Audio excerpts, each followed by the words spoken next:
from Provo, Utah, this is the Ultimate Final Fantasy Podcast with your hosts, Joseph DeGolier and Caleb Schweiss. This is Ultima Final Fantasy.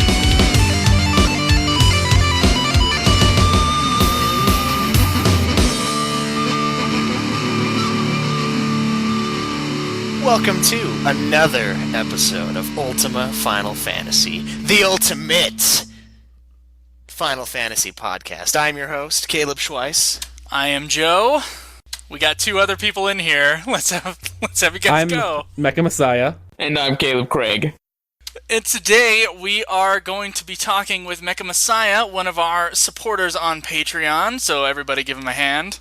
Yay. I would clap, but it's too difficult. It is way too difficult. We are all recording this via TeamSpeak right now, so the recording quality is going to be a little bit different, and I hope that's not too much trouble for you guys. So let's get started. Caleb Schweiss, do we have any reviews today? Yes, in fact, we do. We sweet. got a couple more from the UK. Oh, nice. You going to read those for us? Yeah, I'll read them. You got it pulled up yet? Yeah, I do. Alright, so the first one was delivered to us on the 4th of December from Hiromi, and it's titled Freaking Fantastic in Every Way. That's It's a true. 5-star review. Yeah, I agree, I like that. He says, he or she got put onto this podcast by Samuel Croft a few months ago, and it has been one of the best things I've had on my iPhone for a long time. I've been playing Final Fantasy games for 15 years now, and love hearing the guys on this podcast going through each game. The two guys on this podcast are incredibly passionate and enthusiastic about the games. So passionate. Yeah, the fan fiction really proves that. And have a fantastic wealth of information. The I don't humor, know about that. Yeah, me neither. But the humor that's built into each show is great.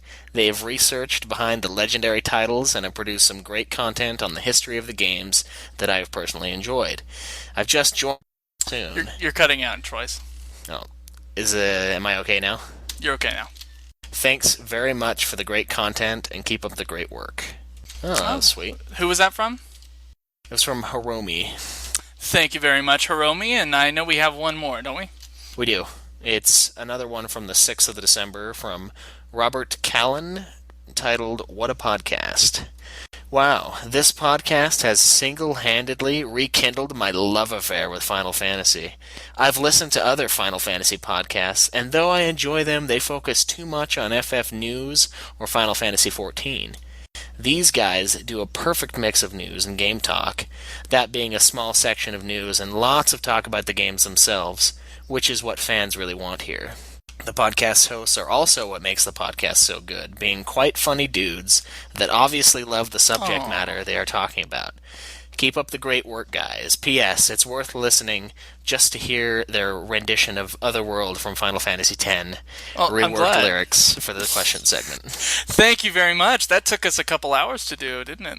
It did, and my throat was destroyed afterwards. I made Caleb do all the lyrics and everything, so it was nice. Yeah. I didn't have to work on it as much as I did the other little jingles that we had. Yeah. Well, and it's okay, because my voice is pretty bad anyway for singing, so might as well shoot mine instead of yours. MechaMessiah, would you like to introduce yourself? Sure. So, screen name's MechaMessiah, real name is Ryan. I'm over here in the middle of nowhere in Wisconsin. So I'm pretty much kind of the same weather as you guys in Utah. I think it's a little drier over here. Yeah, most likely. It's pretty wet and rainy and wintry every day of the year. I'm sure it's plenty cold though. Yeah. No, I've been a Final Fantasy fan for 15 years. That's more than half my life. And there's really not many good Final Fantasy podcasts out there, so I enjoy listening to yours, obviously, or I wouldn't be here.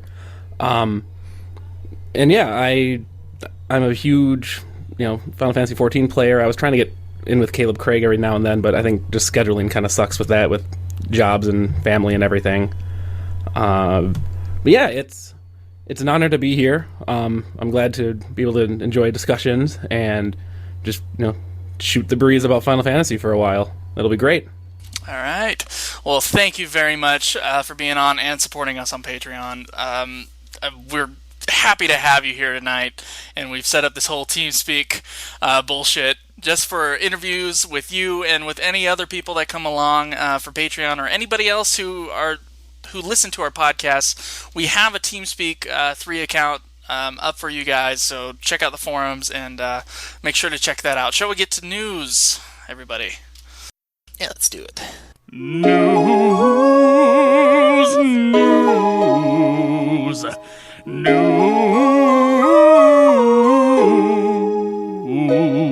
All right, the first bit of news that we've got today is that Final Fantasy 13-2 was released on Steam. Woo! And Yay! yeah, I got my copy. nice. It is also available for $20. Also available for $20 somewhere else, or it's also available? It is available for $20. Oh, thank you. Okay. Okay, MechaMessiah, you got a copy? Yeah, I picked up my copy. I have all the Final Fantasies on Steam, and it's just because I guess for one, I never picked up 13-2, so this was kind of it'll be a new experience for me, and I never beat the first 13, so I'll be playing those back to back eventually. But I got Steam does their pre-order sales where you get 10% off, so I got it for the whole whopping $18. So Nice deal. That was a deal. But no, they promised to have it at that that magical 1080p number that everybody seems to be so anxious to have on their system. But Right. I'll see what it looks like when I get to it. Nice. Caleb Craig, didn't you have the original 13? Yes, I got 13. It was stuck on 720p. So that's Oh, it. yeah. I have So that horrible. too, and I mean the 720p is a little bit different because the PlayStation 3 version was in a higher quality, at least for cutscenes. The gameplay graphics you don't notice too badly. I think they have an update now that changed it so that you can adjust it to 1080p. I think so too. I think we announced that last week. They do, but it took an outcry of people on Twitter and the forums to make it happen, and a guy to mod it for them to do anything to have it. So, I mean, I guess I understand it's easier to port over the Xbox version because it's already running on the x86 kernel. But I mean, clean it up a little bit instead of waiting 3 months. Yeah. Well, they'd love to do that. They like to have everyone else do their stuff for them sometimes, like with Type 0, the fan translation. Like almost all the way done, and then they're like, let's take this now. Yeah, they like to wait until someone else does it, and yeah, exactly. Yeah. It's ridiculous. Yeah, but hey, at least it's done. Yeah, that's good. All right, so what's our next piece of news, Schweiss? Alright, so Final Fantasy X and 10-2, not Tendu. Tendu. Tendu. HD Remaster officially confirmed for PS4. It's no longer the unofficial leaked store screenshot. I am kind of sad that my PS3 version, like the bullshit version that I got with the booklet and like the Blu-ray of the soundtrack, I'm kind of disappointed that I'll have to buy another one when I get a PS4. You don't have to buy another one. Well, no, You not do that if you want to play it on the PS4. if I want to play it on the PS4, yes. I think I mentioned in the forums that what are you going to HD remaster? Are you going to HD remaster that and put it in the 4K resolution, or what? I mean, what can you do other than re-release the same game for $60 that you've already probably spent $30 to $40 on? Right, it's going to be priced at $50, but still, I know what you mean. That's still $50. I mean, shit. When I can get the Vita version for $20 and the PlayStation 3 version for $20, I can get $40 for already 2 systems. Right, and I mean, I can see that too, and that's where the boat I was in when they first announced it, but I can kind of see where it's not too big of a deal. It's more of, if you want it on your PS4, if you didn't get into the game before, now you can. So, whatever. I'm not going to get it because I own 10 and 10-2's original Final Fantasy or PlayStation 2 release, and I'm just going to play those. And who knows, maybe that'll lead to a Steam version down the road because that makes it so much easier to port it over again. Right, and I hope it does. They should have all of them on Steam, really. Seriously. It would be so good for them. It'd be so good for us. And us, yeah. They should have all the spin-offs, too, and then we don't have to, like, go buy a bunch of different systems, like the Wii, which I never got. Yeah, agreed. All right, Yeah, so... good luck on the Crystal Chronicles. Thanks. Yeah. Schweiss, don't we have another piece of news that's kind of similar to that? A lot of people are mad about. yeah, the Final Fantasy VII. They said they're bringing it to PlayStation 4, which apparently a lot of people assumed was them remaking the game. I don't know. What did you think when they announced that, MechaMessiah? I saw the title, and at first I thought there's no way that that's a real news story. And then when I saw all the memes regarding what it really was, I felt trolled like everybody else, but it wasn't unexpected. Yeah, I felt the same way. I mean, if they were going to redo 7, they would have made a huge announcement about it. It wouldn't have just been something little like that. It would have been at E3 or at one of these big game conventions, as opposed to Where just... did they announce it at? Do you know? I don't even know. It just looks like a random group of people. It was over the weekend when they had the Game Awards, a new award show for video games. PlayStation decided to have what they called their PlayStation Experience, and they had a press conference with announcements for the attendees of the Game Awards. Oh. Okay, that makes sense. And so, I mean, that would have been a good place to announce a remake, because now you're rewarding people who came to this video game convention / award show, but, the ultimate troll from the ultimate trolling company at this point. Yeah, kind of. I didn't actually feel that trolled because I wasn't told in the same way. We were doing an episode, we were getting ready to do an episode, and I was just looking for news, and, the headline had that it wasn't actually, an update for a PS4 version. It was just the Steam version, so I was just kind of like, oh, okay. I didn't realize it was this whole big thing, and then I saw other people reacting to it. Right. I saw it as the Final Fantasy VII comes to PS4, and that's the one that everyone was like, remake! And I just immediately assumed, no, that it's going to be downloadable. It's going to be the Steam version. And it was. So, and I'm okay with that. I mean, it would be kind of cool in some ways. I mean, we've talked about this before, but I'm okay with it being the same game. Yeah, I'm not too heartbroken. I don't have a PlayStation 4, and I've already got 4 copies of Final Fantasy VII floating around, so I don't need to buy one more system for a game I already have. But that, again, with the same thing with Final Fantasy X, it's good for people who don't have a Vita or a computer or a PlayStation 1 or a PlayStation 3. They can finally play Final Fantasy VII 18 years after. Right. That's what makes it cool, so it's whatever. Okay, so our last piece of news, or I guess 2 pieces of news, but right now, with me pressing down the space bar, my computer's having problems. The collector's edition for Type 0 is, of course, coming out in March, and it looks pretty beefy. Hold on, guys, I'm having some technical difficulties. Did you put spacebar as your push to talk? I did, so it's like everything's scrolling down. Why? I don't know. God. Keep busy. 1 second. I'm Just going to make it change the my middle mouse button. button. I'm going to change my button. Hold on. Did Joe, were you the only one who read that news, or did Caleb read that also? Because I kind of wanted clarification, because to me it sounded like the Type 0, the 15 demo was only going to be in that collector's edition, and that kind of made me upset. No, it's not going to only be in the collector's edition, but I'll have more info in a second. Hold on. Yeah, you keep making him go down the screen with the space. Sorry, jeez. I'll just tell him. Okay, I got it. It's now mouse button 3. All right, here's what you will receive with the collector's edition, according to this website whose name has been erased. Oh, PlayStationLifestyle.net. It's going to be priced at $100, 90. It's 100 euros, and then 79. I think that's the pound sign. I'm sorry, I don't know my international money British numbers pounds. thing. All right, so you're gonna receive a golden steelbook showcasing the unique and beautiful artwork of famed illustrator Yoshitaka Amano.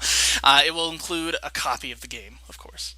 A 200-page Final Fantasy Type 0 manga available for the first time outside of Japan, and this will explore the origins of Class 0.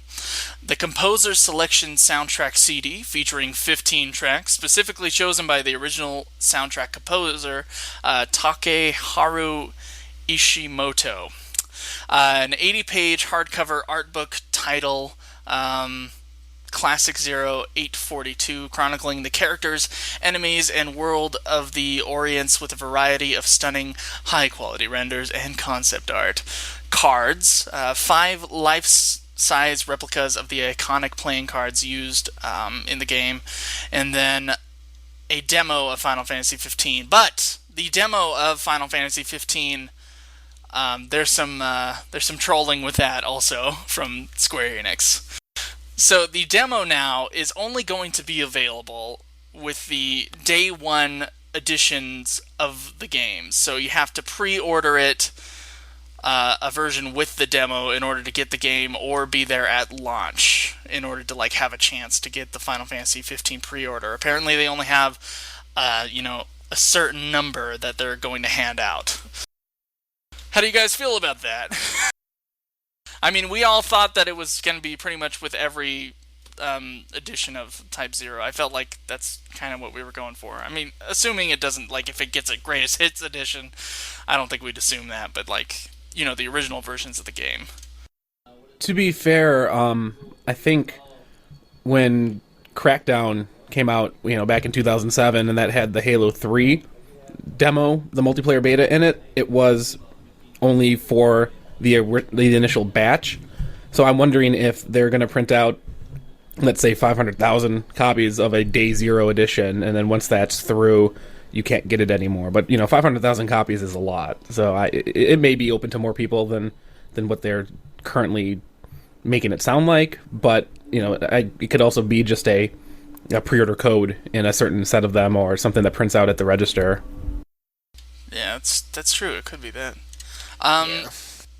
God, I think what they're doing is they're making everybody. It's obvious what they're doing. They want you to buy Type 0, and get their their launch day. They just want to sell a buttload more copies by doing that. Ends their quarter 4 nicely for money, if you think about it. Exactly. That's kind of smart, but it's for the players, it's kind of well, I kind of wanted to buy it 2 weeks after it came out or whatever.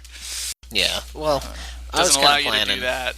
Yeah, I was kind of planning on getting it on release anyway, because I want to do a review of the 15 demo. So I'm not too heartbroken about it. One of us has to get it. Yeah, that'll probably be me. I'm gonna be super pissed if I don't get the demo, though. If somehow by pre-ordering I don't get to play the demo. You didn't pre-order in time, so you don't get that edition of the game. Yeah, so I'll be pre-ordering it immediately. Just right to make now, sure. I mean, I can send you a link. Wait, can we pre-order it already? You can order it from Square Enix. You can order the Square. Yeah, we'll just put it down right now for you. Pre-order. Oh man. And this whole episode will be you setting up your Square Enix account. Yeah.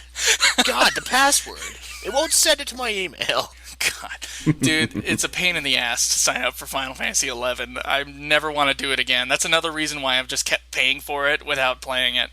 Because I just don't want to have to sign up again if we have to play 11 after 10. 14 fixed that a little bit with their MOG station, but it still was a pain to have to create a Square Enix account, and then a Square Enix MOG station account, and then have them be different, because you couldn't share the usernames. I still think it's better than 11's. The play online was pretty terrible. Yeah, play online makes you just want to shoot yourself in the head. So MechaMessiah, I gotta ask you a question. After we get done with Final Fantasy X, we're gonna have a vote to see if the listeners want us to go to Final Fantasy X-2, Final Fantasy 11, or Final Fantasy 12. Where do you think you would have that vote go? I would like to see 10-2 done, just because it is a continuation of the story in a canon format. And then I would say you go to 12. 11 is not one that you can truly invest. I mean, you could invest time into it, but in order to do it to completion, it would take far too long, and at the time you get to it, there may not be enough of an audience playing the game to even group or party with, so it may be just a complete letdown when you get to it. Well, we've been looking at some stuff online as far as how much 11 has changed with the updates since, back when it came out, which was 2003, 2000, somewhere around there. Mm-hmm. Apparently they've dwarfed the first section of the game, so we can actually get through the first story, no expansions. I think they said the estimation was about 100 hours of gameplay time, and you can even solo it because you can hire other NPCs in the game, and also I guess the Black Mage is just so powerful in 11 that it has the ability, if you want to, you can solo that first part of the game if you want. That's what I've been hearing on their forums, but no one's playing it currently right now, and so most of those answers were coming from like 2008 or 2009, which I was kind of disappointed in. I want someone who's played through it, recently, to tell me that we can get it done pretty quickly. I think going through and playing the single player games in order is probably more obtainable and something that more people will be able to either play along with or even enjoy more listening to, just because they don't have to put in the extra $20 to buy the game than $11 a month to play it and to finish it. So I think going through the single players, doing 10-2, then 12, then the 13 trilogy, and then from there, potentially 15, depending on how long it takes you. God, hopefully. Yeah. I kind of side with Messiah on this one. I know you do. I'm still thinking 11, but... I don't know. 11 could be fun. I mean, if you and I just kind of set some time aside each day or one big day a week and played it and streamed it, I think it could be a lot of fun. Didn't you already start... Joe, didn't you already start doing your Let's Play on Final Fantasy XI? I did. Caleb would have to start in the same area. Yeah, you could sort of do that again and just have it where... Maybe instead of waiting the 100 hours to review it, maybe after you get to halfway through the story, or if you can figure when that out is, do a review at that time, or even just do more Let's Plays and kind of have it as a subset of your podcast. That was the original thing, but like the regular Final Fantasy games take up a lot of time, and then it's just like extra on top of that. I'm not the biggest gamer in the world, so me taking time out of the way to do these games is like I don't know. Sometimes it's too much time. Especially with 11 and the Let's Plays with the setting up the video, and I have to be talking over. I mean, I tried doing Let's Plays for 7, and they were super boring, so I took them down. It's tougher. It's tougher when there's no voice acting, because then you're having to speak the dialogue if you want to get a clear version of it. That's part of it. That's probably what I would have done. I would have gone through and made up super corny voices for everyone that says anything and try to keep them straight, even though I can't do that with the 7 people in one fan fiction. I'd try, so I think it'd be kind of fun. Now, to be fair, you could easily get off topic in any of those and forget your character voices, just given the context of the dialogue. God, yeah. Today was rough. There's so much dialogue in this new fan fiction. Yeah. For any of you guys out there that haven't listened to our Final Fantasy, or just our fan fiction podcast, go out there. It's called Ultima Final Fantasy Presents Super Sexy Swinging Fan Fiction, in case you're a new listener. Let's move on to our discussion. Caleb Schweiss, you have some questions and stuff, right? Are you ready? You ready for? Sure. Sure? Okay, let's go on to that.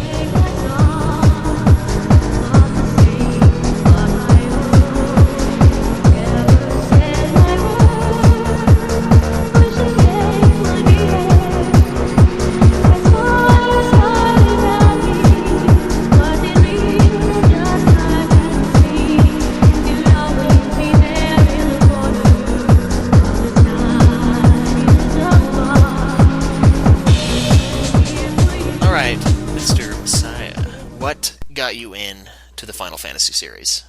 First off, please call me Mecha. Mr. Messiah is my father. But anyway.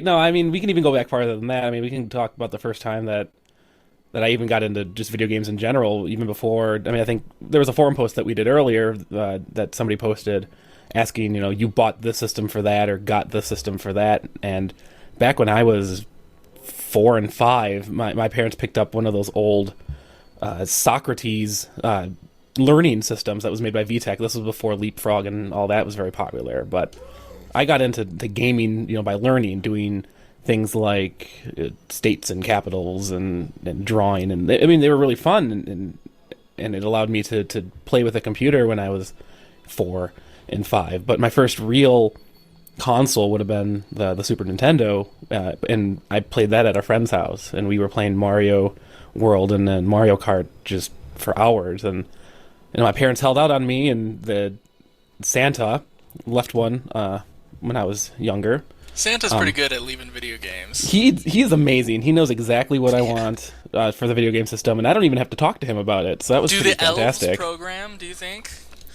I think the elves more or less run errands for Santa, and I think that they've probably got a distribution plant outside of the North Pole. Yeah, they outsourced it. Systems can't get that cold, or the circuit boards are going to freeze. That's a good point. Say what you will. It's an outsource. Okay. Anyway, so I got my first video game system when I was 6, and it came with Super Mario World, Super Mario Kart, Home Alone 2, and so I played those forever. And it's funny that the gifts that you appreciate for Christmas are the ones that you weren't expecting to ever get, but you hold on to those memories for so long.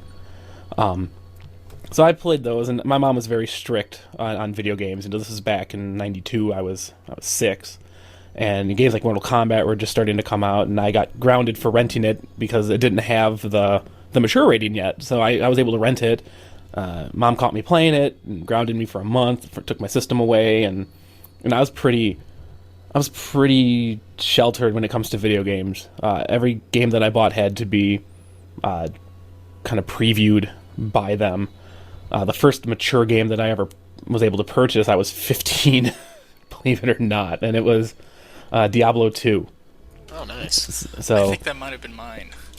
So I got that, and then I was playing Ultima Online at the time, and that was also mature, but I had friends who were playing Ultima Online, and really that had an M rating because you could interact with other people and kill them. So, whatever. But yeah, I mean, I've been video gaming for over 20 years, and I'm not a hardcore gamer. I'm not somebody who sits who can commit a lot of time. I used to when I was in high school and in college. I in the effort to not do homework, I would play video games. But I do enjoy the social aspects of video gaming. Even playing single player games like Final Fantasy, it's better to have somebody to talk to about it, to share those experiences, especially for the first time. So having a podcast like this, like Ultima Final Fantasy, and having the forums available for us to just kind of communicate is fantastic. Just you won't find too many other groups of gamers that kind of share a passion as heavily as the fans of Final Fantasy do, because we all play the same game, but we all have completely different stories to tell about our experiences. Right. That's a very good point, and that's kind of what I like about our show. I mean, I like reviewing with Joe, and we both take different things from different games, especially now that they're starting to get more in-depth stories so that we actually have something to take from. I think that's what makes it awesome. Are you saying number 1, 2, and 3 weren't in depth? Yes. I think think there wasn't much there?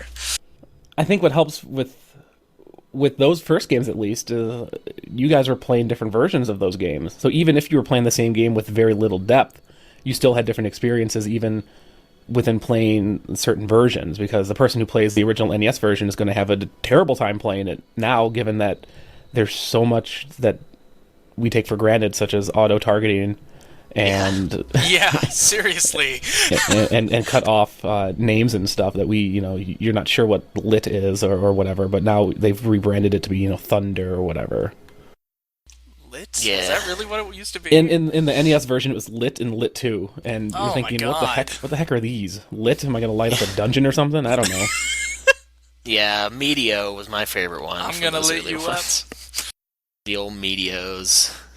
But yeah, I mean, I've got a lot of different systems, and I have a lot of games. I used to collect games so I could have them to play them, and my Steam collection is an 80 HD's fantasy, because I've got well over 400 games and maybe only 20 that I actually play. But you see a good deal and you pick it up and in hopes that one day you might play it. But I think the most time I spend with any of my games are Final Fantasy games and RPGs in general, but just the Final Fantasies. I'll play those old the classics, I should say. Anything before 12, I'll play pretty much on a biannual basis. Nice. So, have we talked about how we all got into just video games in general before on our podcast? I don't know. Schweiss? I don't remember hearing that at all. I don't even really remember much of how you got into Final Fantasy. Our first episode was about Final Fantasy, but it's hard to listen to that one, that's for sure. Yeah, it's horrible. Schweiss, how did you get into video games, first of all? Actually, yeah, just how did you get into video games? Well, A long time ago, I was quite young, and We're all still quite young. well, we are, I guess, yeah. I got a Sega Dreamcast from, I think it was my mom or my cousin or somebody brought one over and they just gave it to me, and it had the original Sonic game on it. So that was my very first experience with a video game. The original Sonic Dreamcast Sonic Adventure, or the original Sonic, as in the Genesis version that was on their Genesis collection? Wait, did I say it was a Dreamcast? You did. Oh, I meant Genesis. Sorry. That's all right. I just wanted clarification because that they're both good games. I wanted to make sure. No, yeah, it was a Sega Genesis, not the Dreamcast. And I had that game, and I believe I had a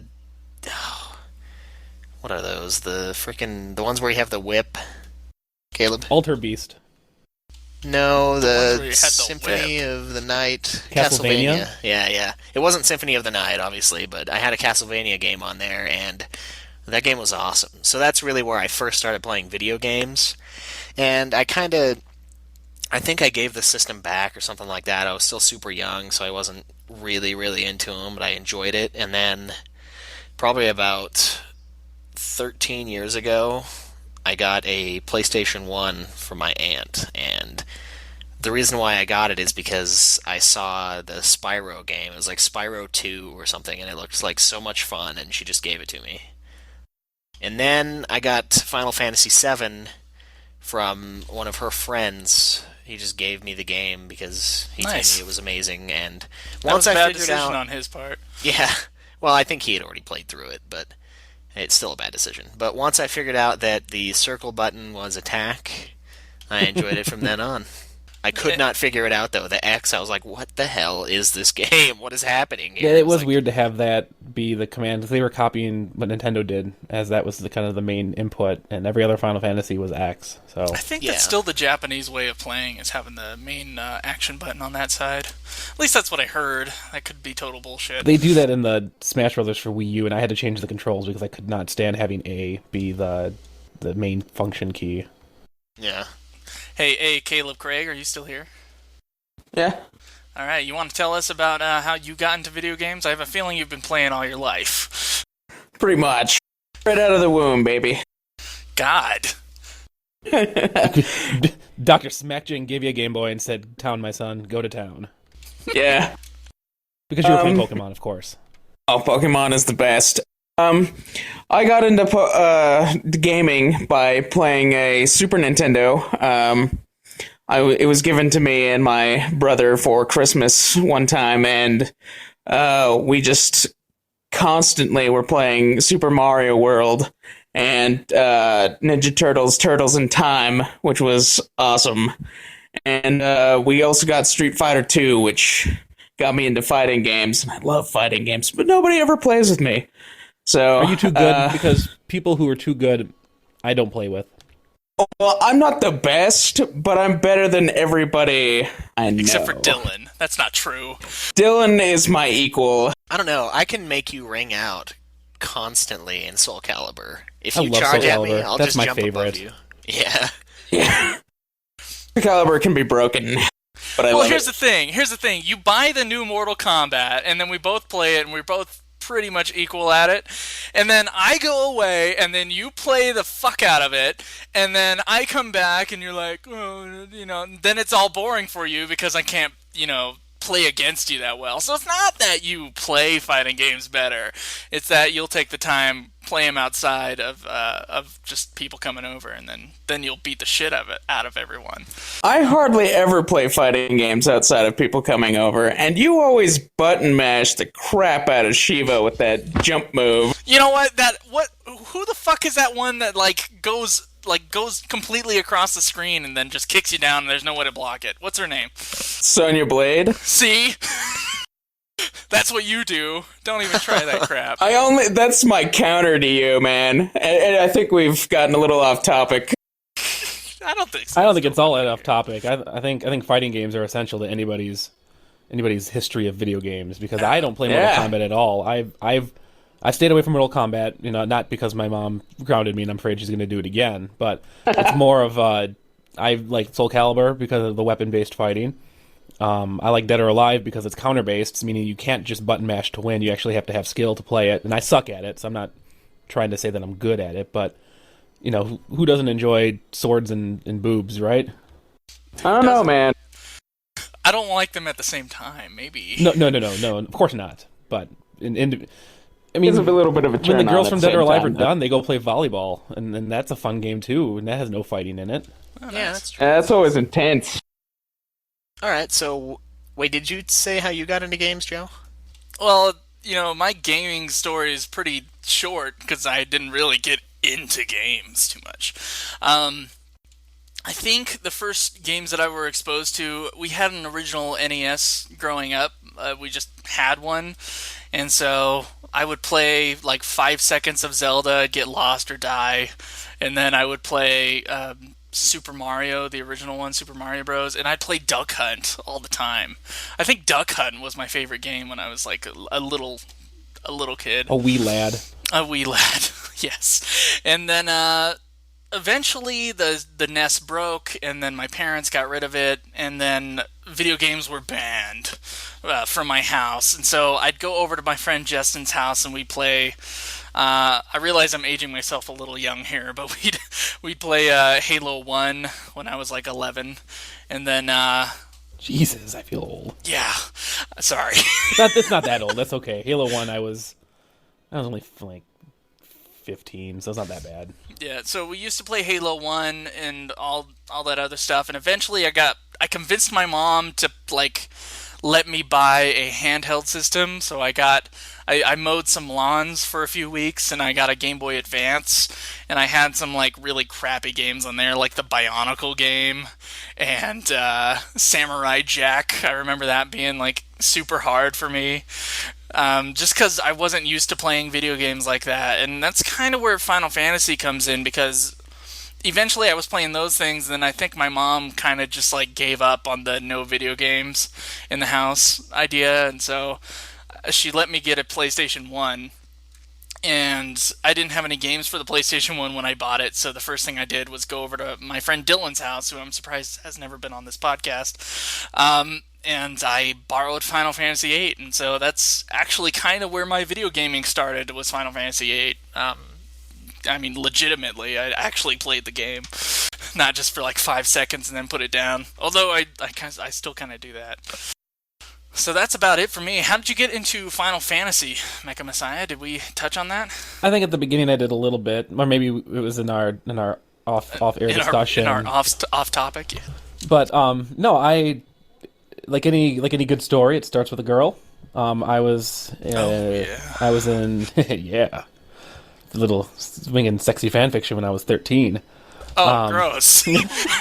No, Nasty. Ugh. Don't make us cut you off. Okay, I'm sorry. Okay.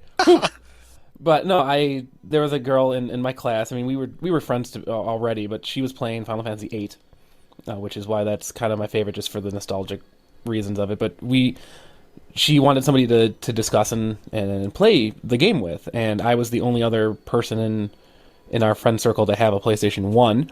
So I went ahead and did some chores. Went ahead and picked up the $50 4-disc game, and it was my first multi-disc game that I had owned. And I'm thinking, Jesus Christ, it's going to take me 500 hours to play this game. But we would literally play it together on the phone. So I would call her up, and then like through the summer we would talk, and we would pretend like we were playing it together. How was that phone bill? Oh, it was local, so it was okay. Oh, all right. Local numbers are awesome. Back when we didn't have cell phones and we only had landlines. But that's true. Talk about somebody trying to get through. Ryan, hang up the phone. But anyway, or someone trying to get on the internet. Oh God, internet. What's that? Dial up, man. Well, actually, back in '99, I think we had cable modem, so I think we were okay. Oh, really, man? My family was always behind on technology, so we kept the dial-up for forever.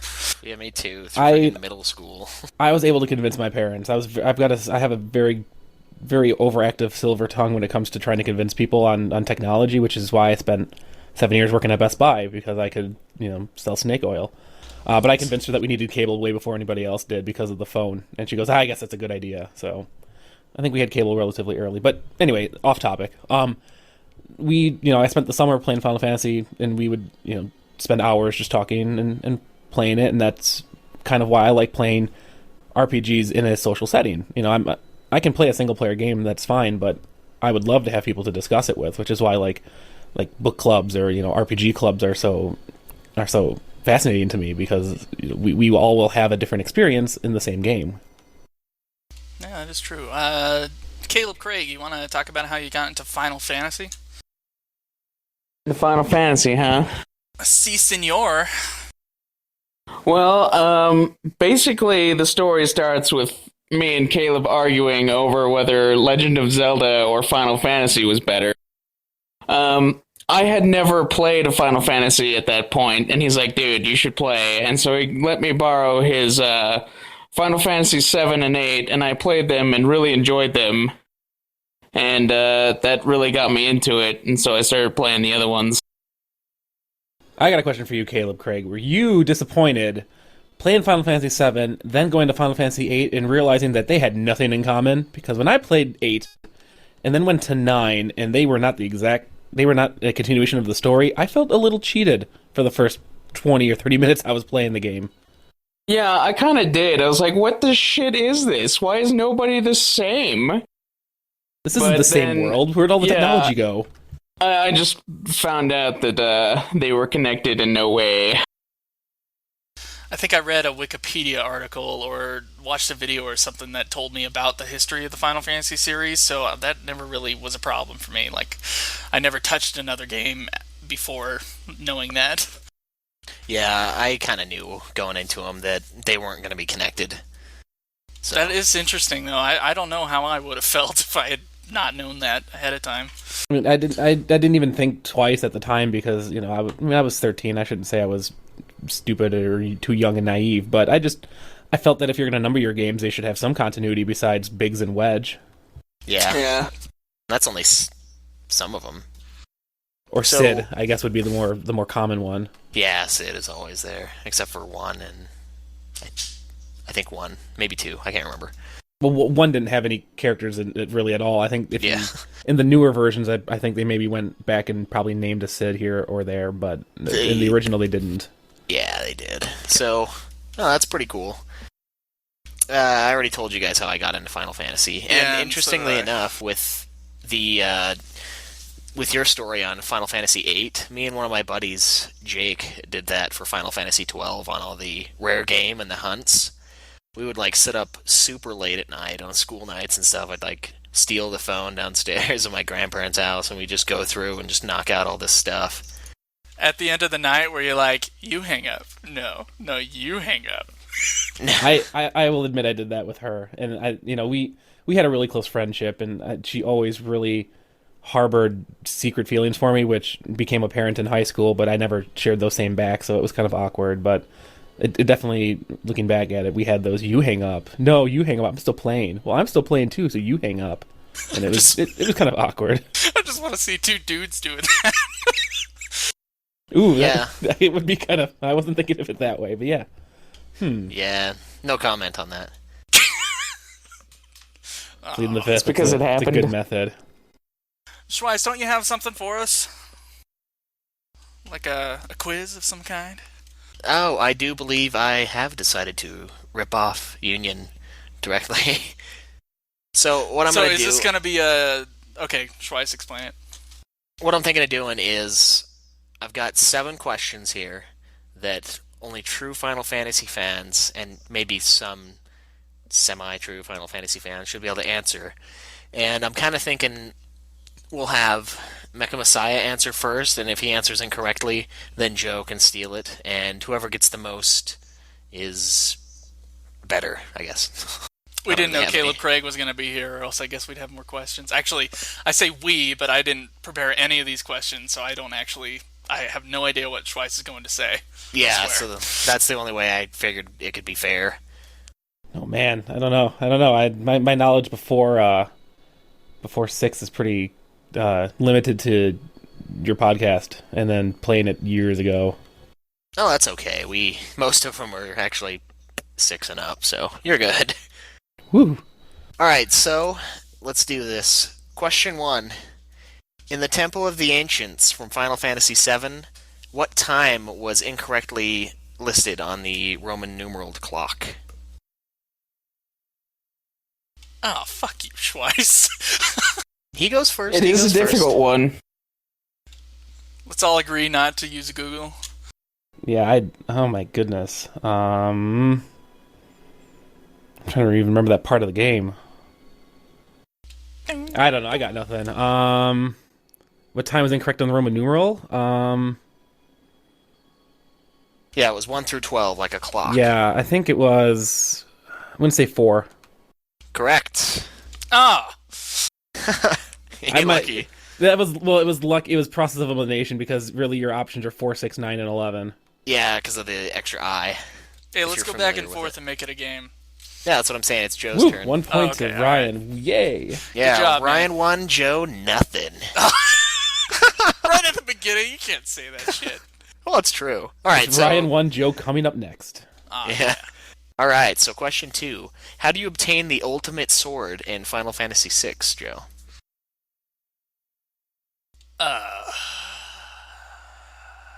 Shit. I don't think I did that. Crap. Caleb, you knew this was happening, didn't you? Pass. I can't Possibly. answer it. All right, Ryan.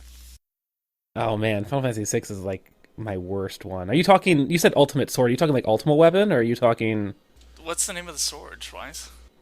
Or does that give it away if it's like ultimate weapon? Because or like the, I mean, I guess that's. I don't know. You don't know? That's okay. Well, I mean, I shouldn't say I don't know. I guess if you're talking like what was called Atma, I think maybe in the PlayStation version or something. I don't know the name of the cave, but it was in a cave somewhere. Can you guys still hear me okay? Yeah, we can Yeah. do it just fine. Oh, okay, I just messed with something on accident. All right, so it's you get the ultimate weapon when you choose to get the Ragnarok, the sword, over the spell Ultima. Oh! But Shit! I was hoping you would say that, Joe, because that would be incorrect. You actually have to bet the sword that's called Illumina. That's what you have to bet the Ragnarok to get the other sword in the Colosseum, and it's, the Colosseum's a 1v1 fight. And you go up against... I remember you have to do this now. Yeah, you go up against the head honcho at the Colosseum, I guess, and you fight him when you bet that sword, and you get the ultimate sword. And it's sick.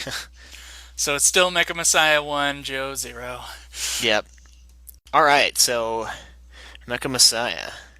Which Final Fantasy was the first to include series favorite and Star Wars ripoff, Biggs and Wedge? I'm gonna have to say 6 on that one. Correct. It God! did appear in Final Fantasy VI first, but they also were the default names for the thief classes in Final Fantasy I Dawn of Souls. So that one was kind of risky for that. Alright, Joe, here's a pretty easy one. I'm impressed. Yeah, you're doing well. I would have guessed like 3. Been totally wrong. I just know that one because we were literally just talking about that 5 minutes ago, and I thought it was fresh in my head. I tried to keep it short, but I failed, apparently. Alright, Joe, what's the name of Vaughn's brother whom we see die, spoiler alert, at the beginning of Final Fantasy XII? Oh, shoot. Dude, I thought I was going to do better on your quiz than this. Vaughn's brother. It's actually kind of sad. It's not Caleb Craig, do you know the answer? I do. He did. You really do know the answer? He's barely played the game, too. God. Sorry, Joe, I don't mean to be rude. Vaughn's brother... Oh, man, dude, I just totally do not remember. He's the one that dies right at the beginning? Yeah. Oh, God. It's not Captain Bosch. No. Oh, no. Oh, I'm gonna have to pass. I don't know. Alright, Mecha?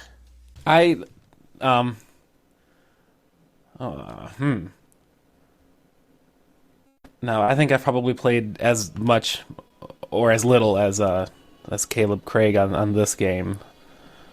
So I'm gonna defer as well to Caleb Craig on this one. His name was Rex. Oh! The worst dog name Rex on the damn near planet. killed him. Oh wait. Damn it, dude. Yeah. Alright, so it's MechaMessiah 1, Joe 0 2. still? Don't 2-0. don't shortchange me some points there, boy. Is it 2? Is it 2? It is. Yeah, too. I got the I'm the sorry. Wedge Biggs question also. Oh yeah, you're son. right. Sorry. Alright, All right, let's keep going. so I guess it's Mecha's turn again. What is Nobuo Uematsu's most commercially successful song? You asshole. I'm sorry. Oh man, I don't commercially successful. What does that even mean? Like sold the most singles? Sold the most. Yeah. That's what that means. Oh man. What would you think would be the most successful one? Oh man, I would think it'd be Eyes on Me just because I know you hate that song with a fiery passion. You are correct, my son. You asshole. That wasn't like a I think it's a he didn't say that was the answer. But now it counts. Yeah, Caleb, way to ruin it. Oh, he totally was gonna say that's what it was. Were you gonna say Probably. that, MechaMessiah? Yeah, that was my answer. Was Eyes on Me. He wasn't gonna do Souk Dene or whatever. Sudeki Dane or whatever. Isn't it whatever lovely? It's called. All right. If you think about it, he's only had 3, voiced songs, and Melodies of Life. I would think that Melodies of Life would be more commercially successful. They had the damn Coca-Cola commercials with it in the background. Did he did the music for 10-2, didn't he? Or am I wrong? He did not. Oh, he did not. Okay, so those songs in 10-2 were not his? No one knows? Okay. I can, Google is your friend. We can check quickly while you ask the question. Okay. Schweiss, what's the question for me? All right. How many times does the party fight Seymour in Final Fantasy X? 4. 4 times. Correct. Yes! Good job, Joe. I got a point. I know that because I had to replay that so many, 2 of those fights were so annoying, and then the other 2 I was scared to death, so I remember them. Yeah, they were pretty rough. Yeah, he did not do 10-2, so we don't have to blame him for those crappy songs. What can I do for you? Taking a stance against 10-2, huh? I'm sure Just we're the- going to just get the flack music. for that. Once we get there, they're going to be like, I love that intro song. The intro song is pop music. I I've know. gotten so much flack for hating Eyes on Me, also. I gave you flack for that, and that's just because I misinterpreted the song, and it makes more sense when you change the words. It does. When you actually see the lyrics, because they're bad. When you see the lyrics, you want to rip your eyes out. In my head, when it was we never sang our songs instead of whenever sang our songs, it makes a lot more sense. The whole song changes. It does. Yeah, everybody's gonna have a nice little treat on the Final Fantasy VIII episode. I can't really say anything more than that, but trust me, it's coming. It's coming. It's coming fast. All right, so, Mecha, last question. Ooh. What is your reward for winning the Blitzball Championship in Final Fantasy X? And I'm talking about the one where you go to the big tournament and all the teams are met together and the announcers degrade Waka's team and you get to go in there. And it's like 1,000,000 times harder than normal Blitzball. I don't even know. No, are you talking the one that's required for playthrough? Yes. Like the tournament?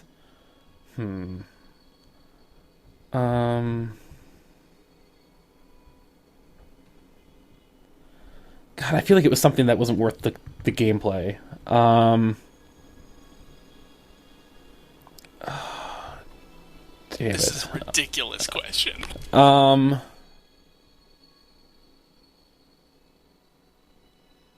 Yeah, I don't know. I feel it was a sphere of a sort, but I don't know. I'm gonna pass. I don't know. I'll Okay. pass. I'll let you answer that one, Joe. I don't think I can answer that. I'm guessing a Phoenix down.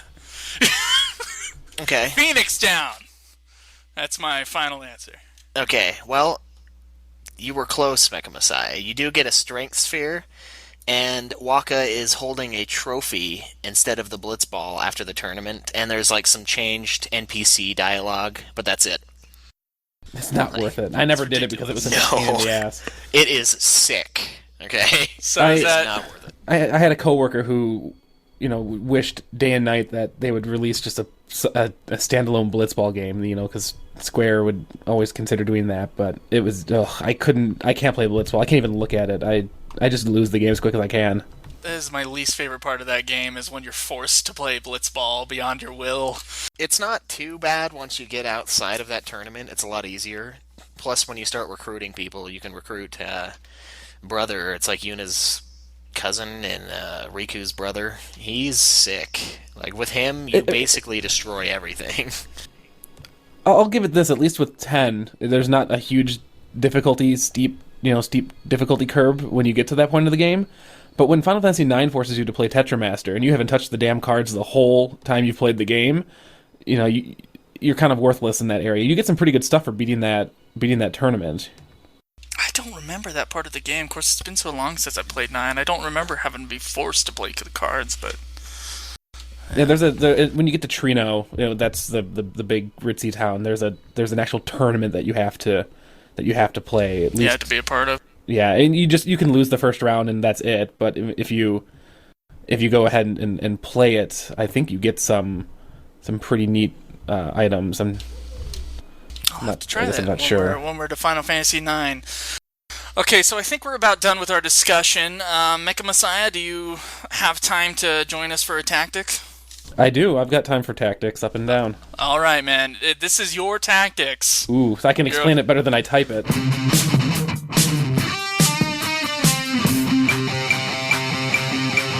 When you're stuck on a boss, you just can't beat. You know you need your best. Because looking for items that you see. You know we'll help you out with some tactics you might need. All right, so this tactic actually is one that I posted on the forum because with Joe and Caleb and anybody else who's going through playing Final Fantasy VIII, this is something that's helped me immensely the second playthrough that I had, because on the first playthrough I had no idea about these two little hotspots, and going back and playing it now, especially if you're looking to get to level 100 for either the extra challenge for it or completionist or whatever your reason would be. The islands closest to heaven, the island closest to hell, which I guess ironically they're east and west instead of north and south, but they are weird. Little, and they don't look anything like heaven or hell. But it's just a very unique way that the creators of the game put kind of a little power leveling into this vast area, and I mean you can access it as early as when you get the Ragnarok, so disc 3. But you can go to the forum and read it. I'm not going to go through and kind of read verbatim what I put on there, but essentially what you need to do is get yourself the Ragnarok. You need to get Diablos and equip Encounter None if you don't want to encounter any enemies. And then you can also get, I think it's Siren. I didn't put this in there, but Siren I think it is has Siren's ability. Siren has the hidden save point, hidden... Right.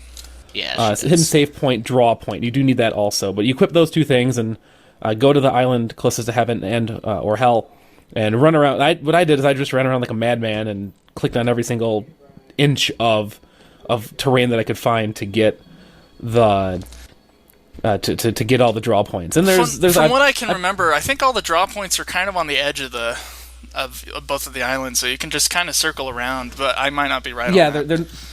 I think there may be one or two in the middle, but they're not crucial at all. But yeah, I mean that's where I filled up on Ultima and Holy and Full Life, because those are a little bit rare in certain areas. Those are rare, but it's not rare there, which is nice.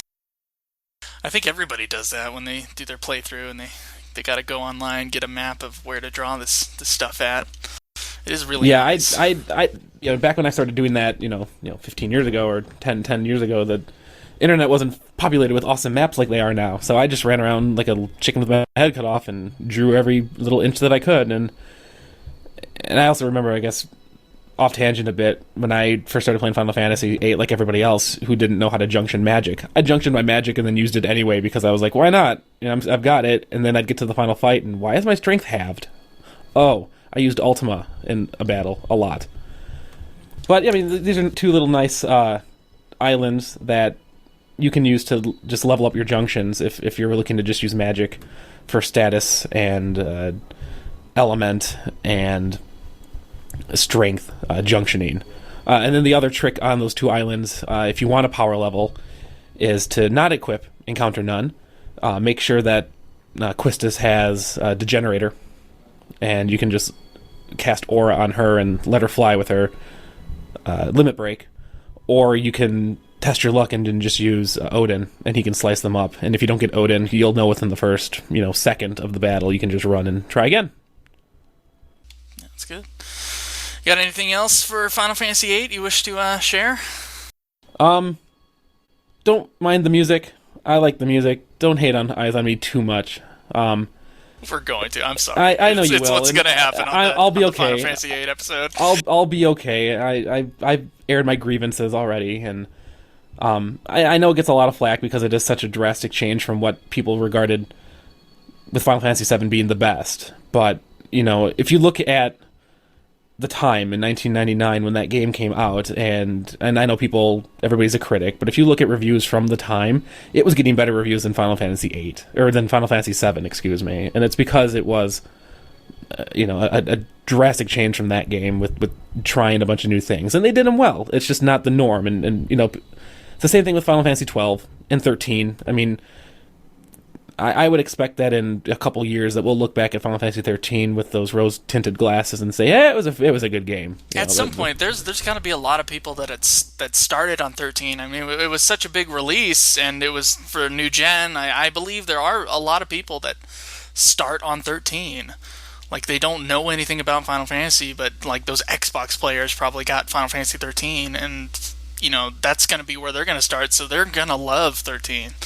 And I mean, there's a drastic change in the way that the game is played. I mean, we're just so used to active time battle and turn-based attacking that the new action-oriented Kingdom Hearts-esque battle system that these have, it's foreign to a Final Fantasy player. We like what's rooted in history with turn-based attack and active time bars and whatnot. But at its core, we'll go back and we'll appreciate Final Fantasy 13 more. Just like I think 12 is being more appreciated also with time, because I think 12 also received pretty much the same flack 13 did. Of course, I still give 12 more flack than I do 13, but that's a personal preference.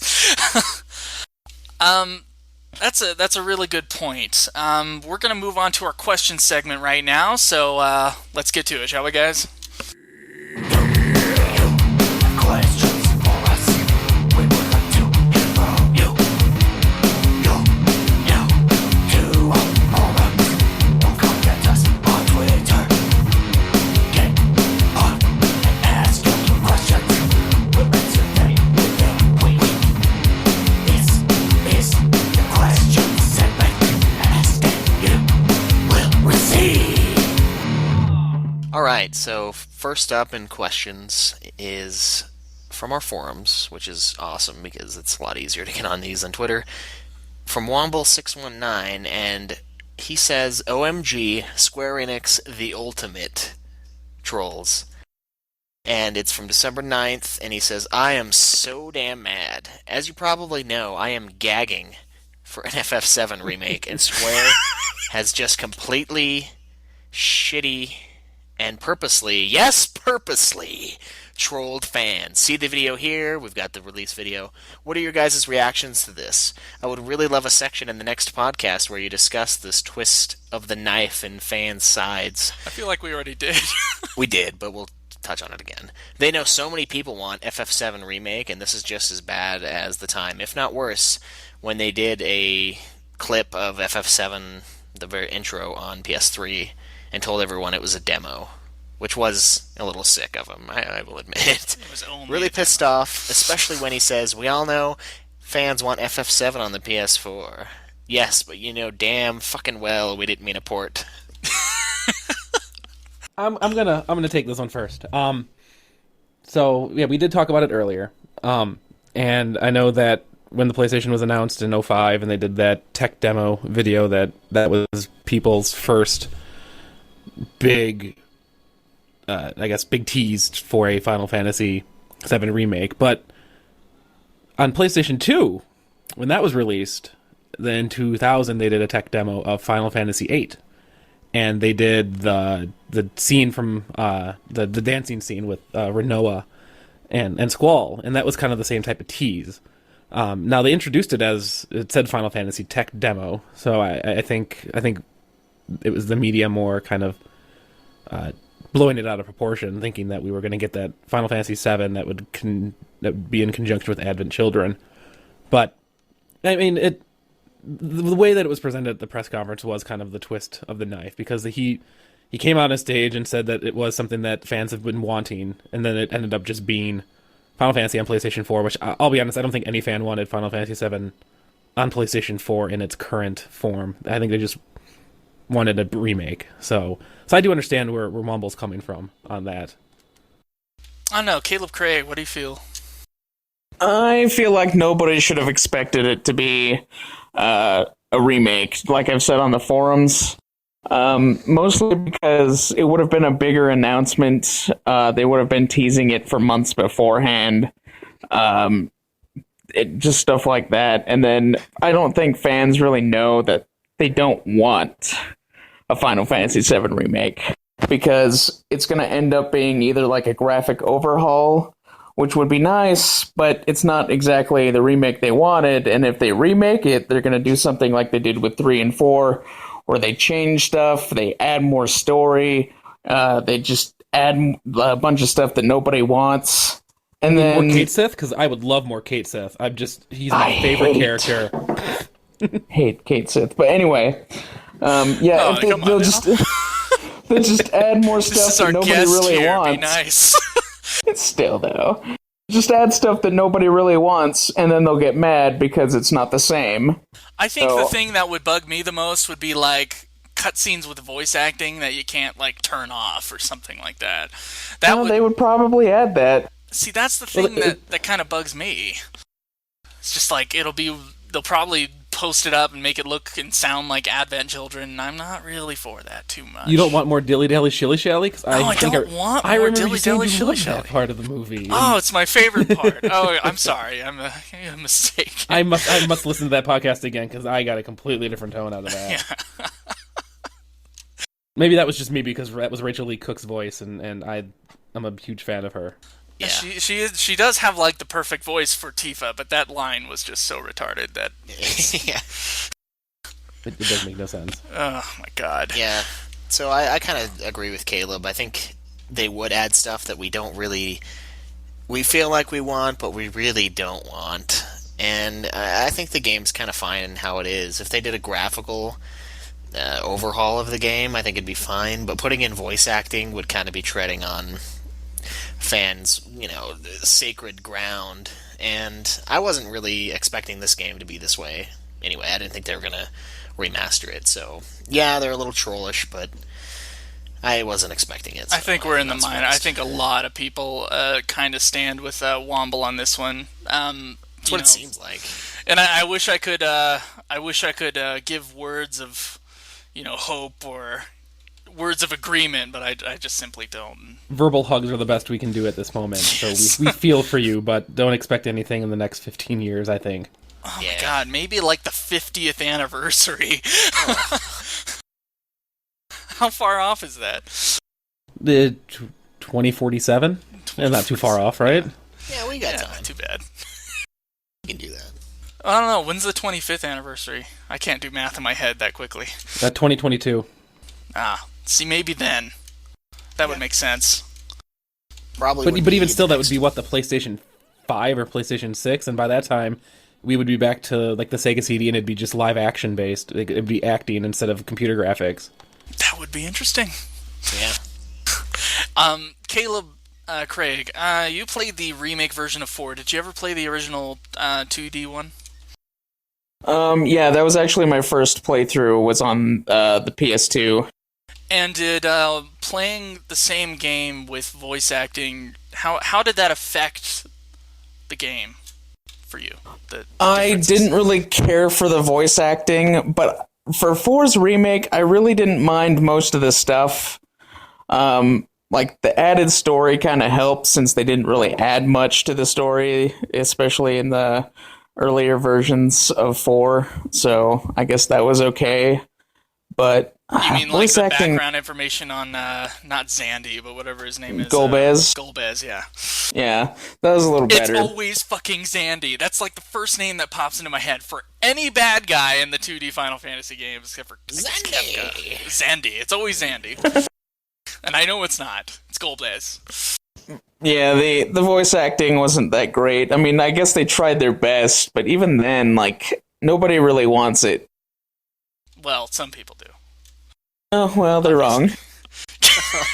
They're wrong. They don't actually want it. I don't know. MechaMessiah, are you okay with voice acting? And how do you feel about that?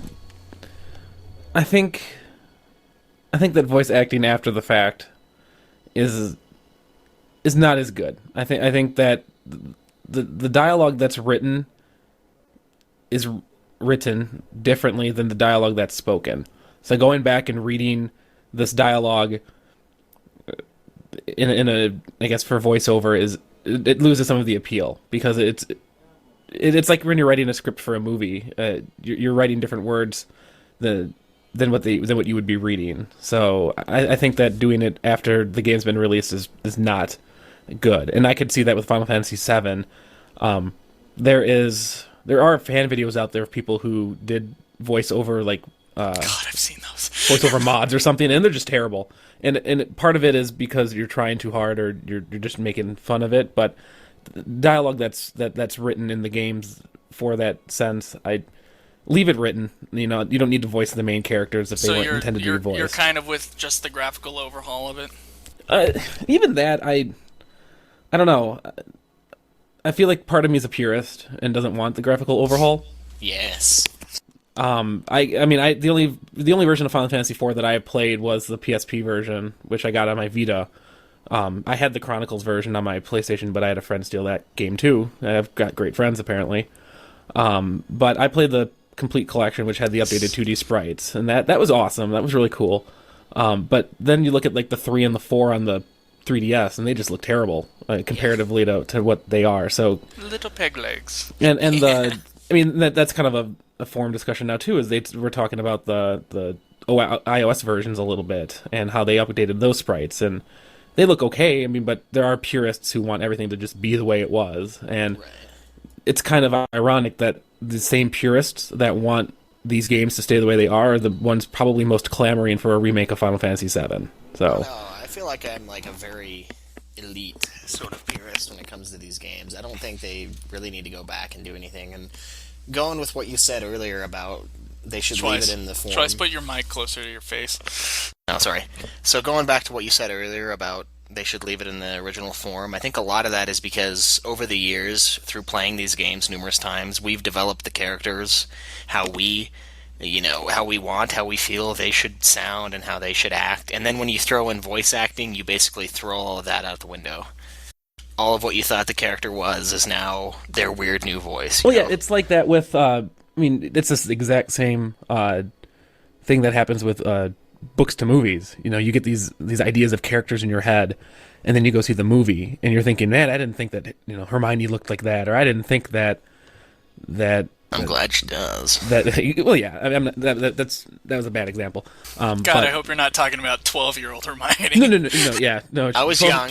12-year-old Hermione grew up into a very attractive 20-year-old Hermione. That's true. But Very true. But you read these books and you get these ideas of what a character looks like, and especially with The Lord of the Rings and taking so many different twists with that, especially The Hobbit. I guess the Hobbit movies more appropriately with all the different dwarves that it ruins it. I didn't think he looked like that, or I didn't think he looked like that.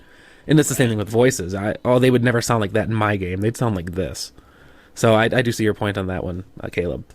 All right, so our next question is, how do you feel about the announcement of the FF10 and FF2 on PS4? Once again, a subject we already touched upon. This is from Void on our forum, not on Twitter, but our forum. Thank you for joining the the forum void. He says, it's interesting that Square Enix keeps doing so many ports. It's probably a good thing that they're making games available to so many people, but I wish they would give some benefits to early adopters. For those of us who already purchased Final Fantasy X and X-2 Remaster on Vita or PS3, this is kind of annoying, and I completely agree with you, Void. I actually bought the remaster for both systems because I wanted it handheld, but I also wanted access to the best version of the game on PS3. Now, if I want the best version, I have to buy the game again. I really wish they would have some kind of discounted upgrade systems for their fans who have already purchased the game, but knowing Square Enix, that won't happen. What are your reactions to the announcement? I'm certainly up for, like, hey, use whatever your game serial, whatever, in order to put that in, kind of, and get the game for PS4. I mean, how do you guys feel about that? Do you think they should be justified in buying another version of the game for Square Enix? Sorry, that was a badly worded question. Caleb, you mentioned that earlier. You said that, really, the people who are going to buy this PlayStation 4 version are just going to be the people who missed it the first time around, who don't have a Vita or a PlayStation 3. So I don't think that there will be some sort of an upgrade option. Although, to be fair, they did do an upgrade option for Final Fantasy XIV, where if you bought the PlayStation 3 version, you could upgrade to the PlayStation 4, but you lost the ability to play your PlayStation 3 copy. So you had to pick one or the other. So I could maybe see them doing that as a kind of a fan loyalty scenario. The issue with that is with Final Fantasy XIV, you have to register your game, so you can't just take one off the street and say, hey, here's my upgrade. So I don't know how they would do that with Final Fantasy X or X-2, because there's no registration That's function. true. The logistics are difficult, and we're just hoping that they weren't planning this from the beginning. Right. Well, I mean, you got to take into consideration they are culturally different than us, and we as Americans, a lot of times we do want the best and the brightest of everything possible, and I don't think it might not be that way over there. I'm not sure about that. I don't know. I'm not sure either. You make a lot of judgment calls there, Schweiss. Well, no, I'm saying that because of that, a lot of people feel pressured to buy it on PS4, and I'm not going to. I don't need to have the best version of Final Fantasy X. I have the PlayStation 2 version, and it's still going to be I'm sure it's going to be the same HD version. It's just going to be PS4. Yeah, no, that's what I'm saying. It's even your version, your FXX and it'll still be 1080p or whatever. Yeah, I think at the very most they're going to anti-alias it again one more time just to smooth it out, because it still had that signature PlayStation jaggy to it. But it's not a $50 upgrade. And I see Void's point where it would be very nice of them to do even just a discounted upgrade where you could trade it. And maybe GameStop will do something like that. They'll sometimes, you can trade it in for a guaranteed, X amount of money if you want to upgrade it to this game. So, maybe GameStop will do something to help the consumer. They don't do too many of them, but no. they might, just to try to drive traffic into the store, because, again, everybody's a business and they're looking for the best way to sell more games. So, hey, buy a $50 game, we'll give you $20 for your PlayStation 3 version and $15 for your Vita version or something. That would be nice, but something tells me that's not going to happen. Yeah. It's the optimist in me, not the realist. Optimist. Okay, we got another question. Caleb, you want to read it? Yeah, I'll read this one. All right. It's from Ammerline1, and he says, what's that? I said Black Mage. Oh, yes. What do you want more of and less of in Final Fantasy? Well, as the title says, what do you want more of and less of in Final Fantasy? I heard this question on FF Union, and would love to get both of the greatest podcast hosts to take this on, as well as my forum brethren. I would like to see more darker stories, tragic characters, well-thought-out romances, really likable characters. For instance, most of the cast of 9 was likable, he says. I would like to see less of unlikable characters, most of the 13 cast, except for Saz. One-sided romance, Sarah and Snow, worst FF romance, as well as Cloud and Eris. Less confined worlds, more to explore. What do you think, MechaMessiah? What do you want more of and less of in Final Fantasy? I was actually going to post on this, but it was going to be almost in line with what Black Mage had said. I think I don't know about darker stories. I think what part of the appeal to the Final Fantasy series was it was very lighthearted. I think when they try to go dark, it gets too cheesy. 13 was supposed to be a darker story, and it ended up just being a laugh. But like the whimsical stories like 9 and to a lesser extent 8. I mean 7 I guess is dark-ish, but darker I could do without. Tragic characters I'm confused about. I'm not sure if they mean like, characters that have tragic backstories or that tragedy happens to them. Squall, yeah. Maybe, Sis, I Man. sis, where are you? don't know. Oh god, that was so weird. That is a weird part of the game. That whole after disc 1 is just a mind blow. Don't you love how it's raining at the same? It's always raining when someone has like a tragic childhood. You know. Or a tragic anything. It's a cliche. I think of Final Fantasy IX when Fray goes back to town and the place is just underwater when you fight Kuja for the first time. Exactly. Is Kuja a woman or is it a man? Kuja's a man like Zidane. Zidane's a man? What? I don't know. Kuja. Hold on. Stay on topic. We'll go back to that. Okay. Well thought out romances. I agree with. I mean, but I'm a huge storyist. So I wrote my college thesis on video games as art and using it to compare like literature as a way that it can achieve the means to become a legitimate art form. So I do agree that well thought out romances and stories need to be a huge part of Final Fantasy. Likeable characters that would go hand in hand with the thought out story and the tragedy of the characters. So, did you see Roger Ebert talk about how he didn't feel like video games were art?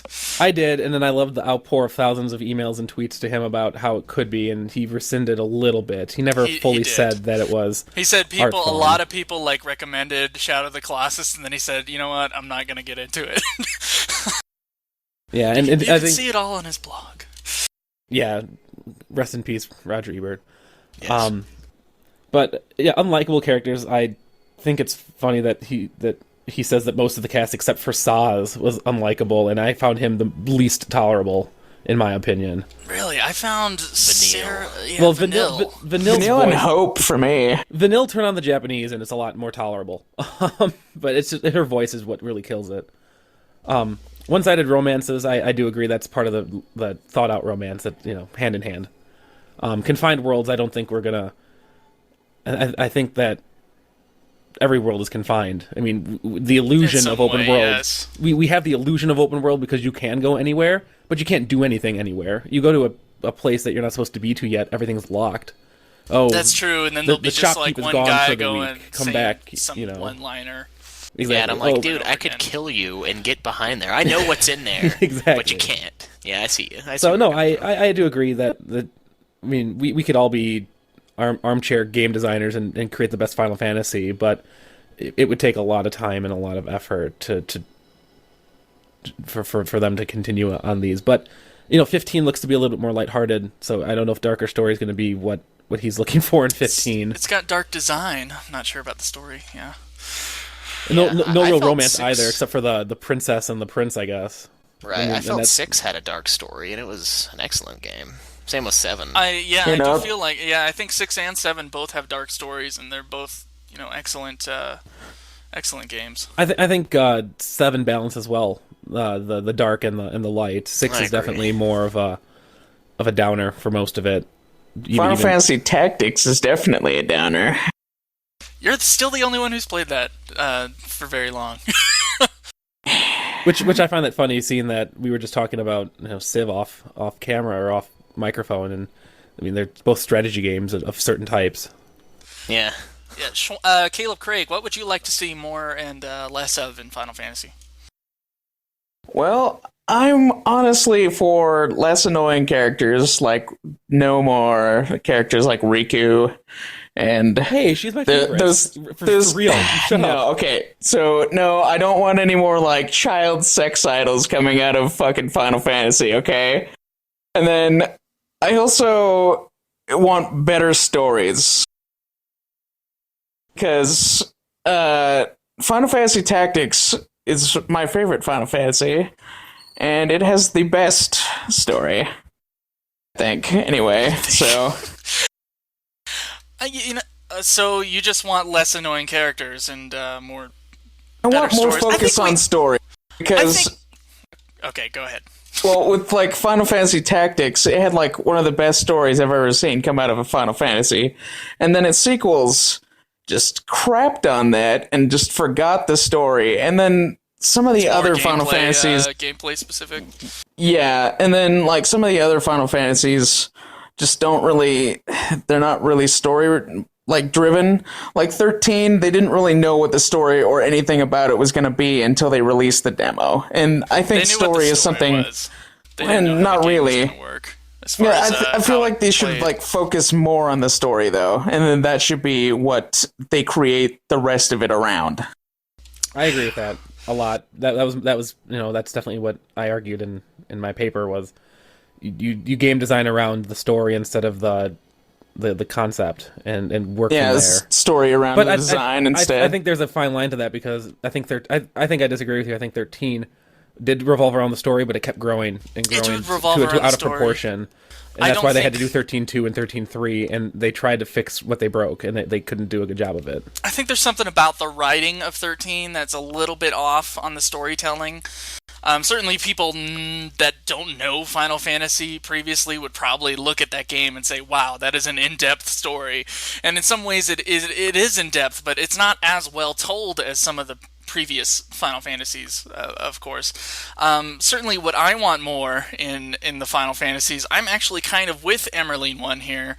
I'm for the darker stories, as far as like a dark tone to it and actual like death and actual, consequences to violence, whatever, the antagonist in the game does. I'm kind of for that because, playing 6 and then playing 7, it's kind of like, this is pretty awesome. This is what I like.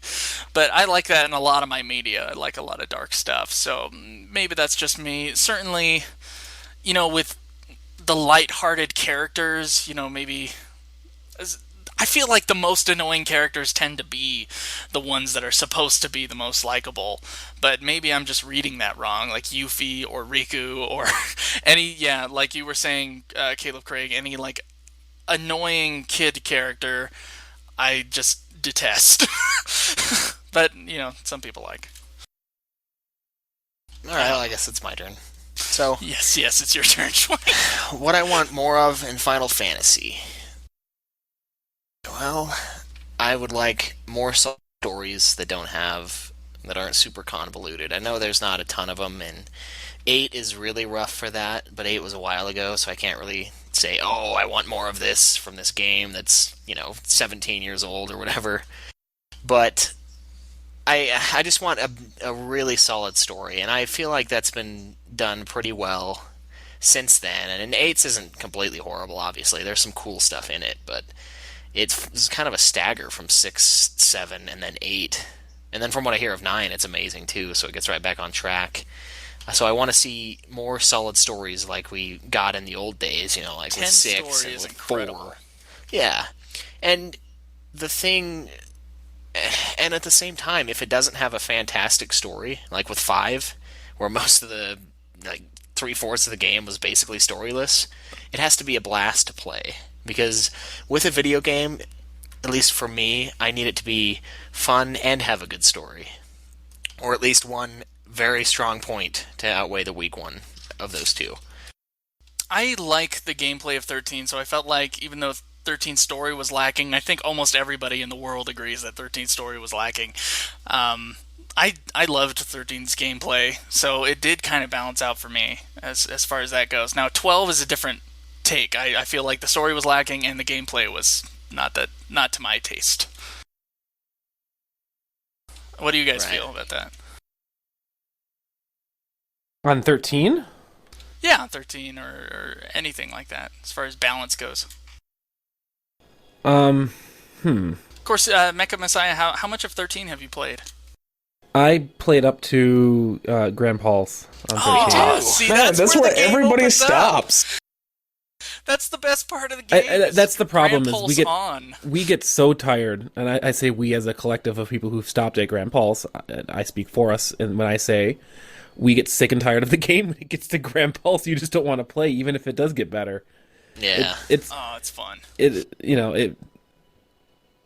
really is, and I mean, I even I even bought the strategy guide to try to burn through to try to get farther, and I just couldn't do it. And I'll go back and play it because I have to. But Yeah, when we it came need to. out, and I was so excited for this, Final Fantasy 13, and then I'm playing through it, and this isn't what I was expecting, and this wasn't what I was expecting, to just eventually get to this part in the game, like disc 3 on the PlayStation, or on the Xbox 360 version, because, of course, we had to keep switching discs. I just was like, I'm done. I'm done for now. I'll come back to it later, and I haven't gotten back to it since. Right. And I mean, that was kind of how I felt too. But my issue was, it came out a week before God of War 3, and then when God of War 3 came out, 13 collected dust. God of War 3 was How awesome. dare you? You co-host a podcast about Final Fantasy.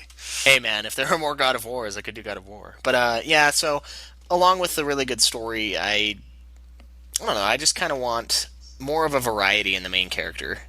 I mean, and someone else touched on this down below. They feel like they should have more of a kind of a family, like have a character that actually has a little more background. Like most of these main characters are, orphans, or you never see their family. And That's going along with the hero's journey thing, though. They're going with the typecast. It is, but it would be nice to have kind of a variety to that. It doesn't have to be the hero's journey for 17 to 20 games straight, You can change it up. I think the issue An with arena doing, film. I think the issue with doing a family is you can fall into some even worse cliches with when you see a family with a character, you can almost guarantee that family member is going to die because that person needs a cause, and so it's going to be the family dying, and you don't want to see, mothers and fathers and sisters and brothers dying to make this person have to fight. You'd rather them find a different way of doing it, and I know that's organic, but it's been done over and over again. That's true. I could see that. All right, so things I would like to see less of. All right, hurry this up, Schweiss. We got some other questions to go to. Well, this is a good one though. All right. So, things I would like to see less of, I'd probably have to say songs with lyrics in them. And I'm not going to bag on anyone in particular. I agree with you totally. Eyes on Me isn't really that bad. I think the one in 10-2 is Thank you. atrocious in comparison. It is by far the worst Final Fantasy song I've ever heard. It's So terrible. the "What Can I Do With For You" song? Yes. What can I do for you? Good God, what is that? And I think if they're going to bring a song with lyrics in it, they need to keep it in Japanese so that we don't know what they're saying, because Right, it's the horribly soup translated. dene or soup du jour Kentucky Dene. song. That song Soup du jour? is okay. I didn't even like the 13 soundtrack when they started singing, because I had gotten so tired of it through the other games. I'm just like, oh, God. The 13 one was terrible because it was in English and it sounded like it shouldn't have been because the music was not written for English words. It was foreign. And The it final was... theme song at the end is a Leona Lewis song, and it's not actually written for the game. Keep They just kinda put leading, it in there. love. Yeah, it's an okay pop song. But it's not written by the people behind Final Fantasy, so we Right. can't really blame them on that. No, but we Except can't that blame they them for were- putting it in there. Yeah, we can blame them for putting it in there. That's true. It's not like they were, forced. So, and then one other thing I'd like to see less of is the super crazy fucking character designs. Nomura, Maybe, I'm not trying to call out Nomura. Yeah, Nomura, I guess.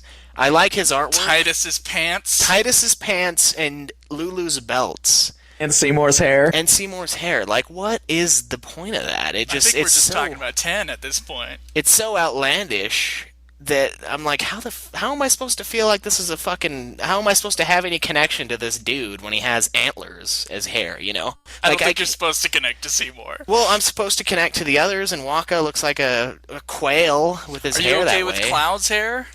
Cloud's hair, not maybe in 7 because it's crazy all over, but that's the graphics. When they updated him, yeah, it's fine. You can actually pull that off.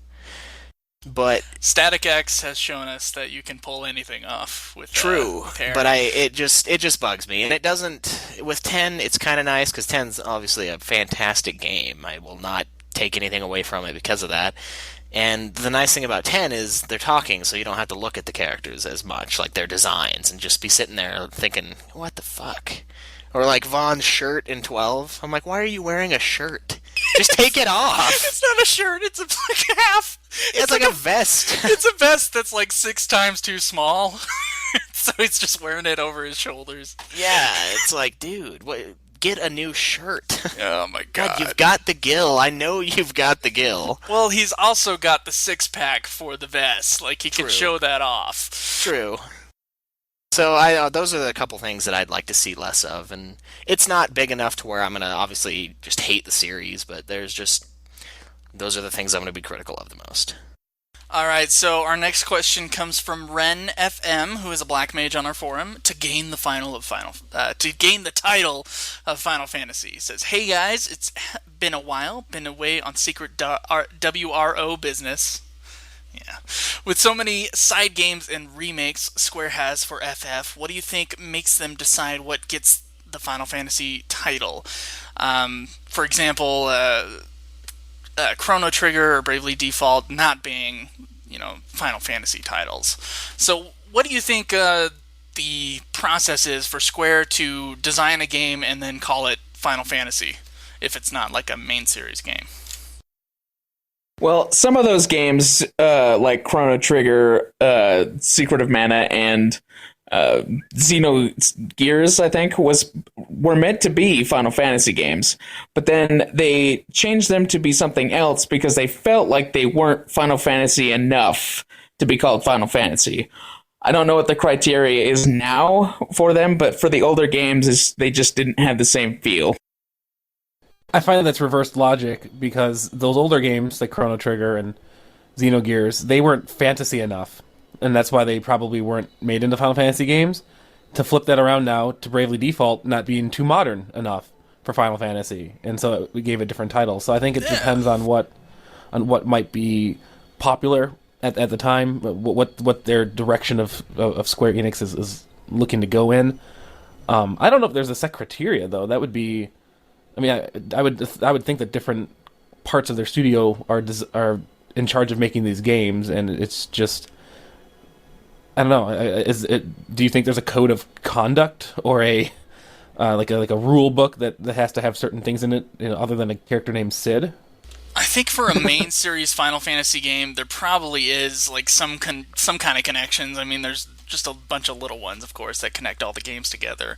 But maybe for like spin-off games, they're probably designing games that have different titles, and then they realize that the game's not going to sell well, or they don't know how to like sell the game to a wide audience, and so they probably paste the name Final Fantasy on some of these spin-off games.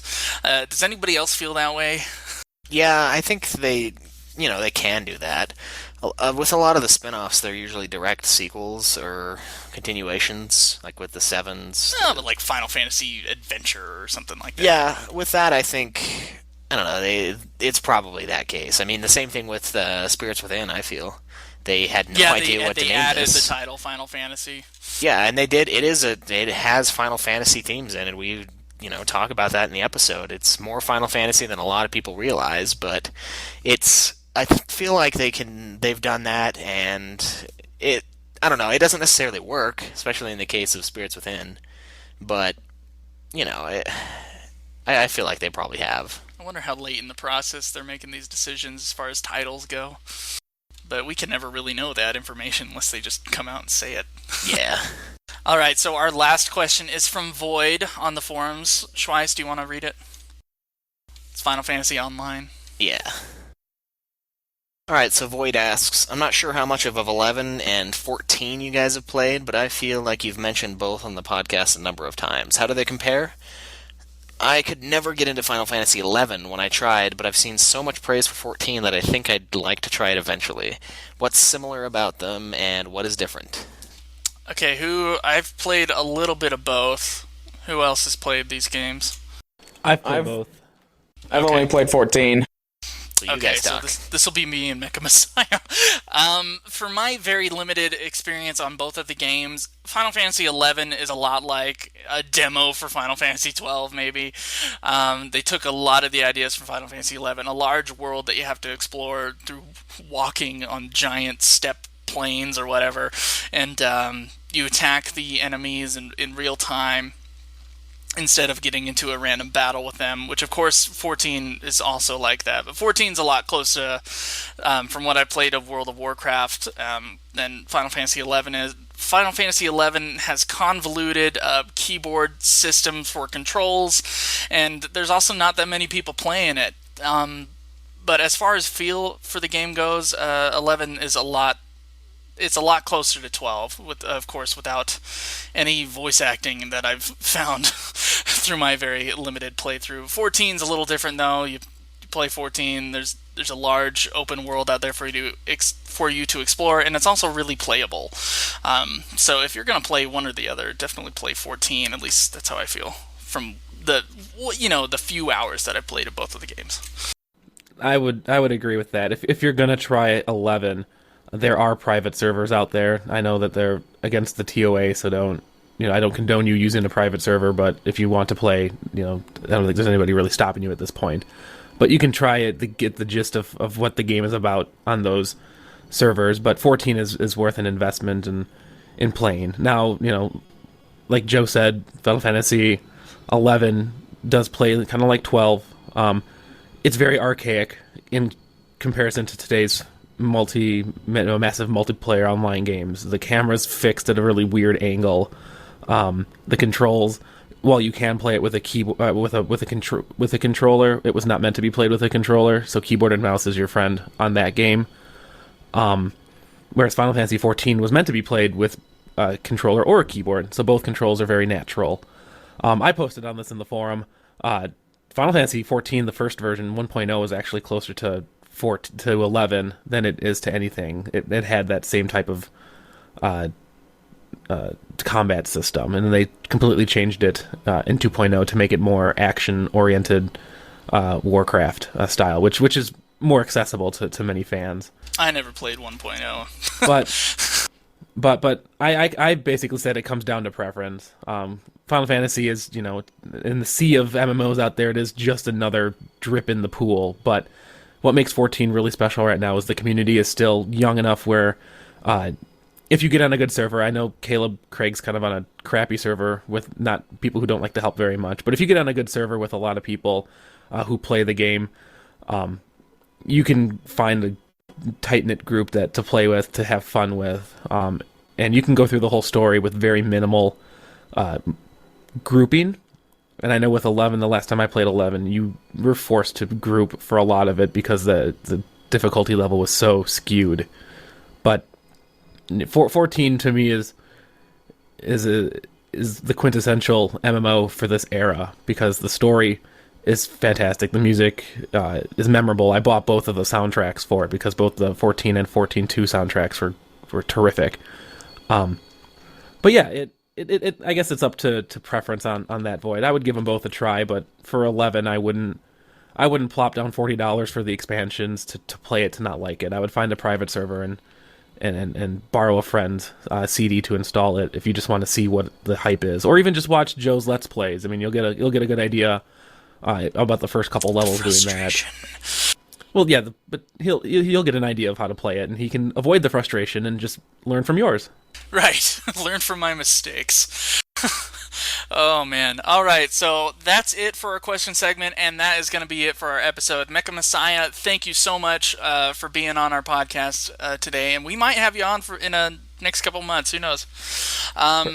If you're okay with that, of course. Oh, no, perfect. No, thank you for letting me on. Hey, do you mind if I just shout out to my own podcast that I do? It's not Final Certainly. Fantasy. Certainly, you can do any of your plugs that you wish. Sure. No, I just my friend Brian and I, we do a podcast called Suite 12, like the building SUITE 12, and ours is about TV and film, and we do just kind of lists, random lists of favorites and leasts and all that kind of stuff. So give us a shout out on iTunes and Stitcher and all those fun places if you want to listen to another one that's not Final Fantasy related. I know this is pretty much my weekly podcast is listening to this and swinging sexy fan fiction. So if you need a break, nice.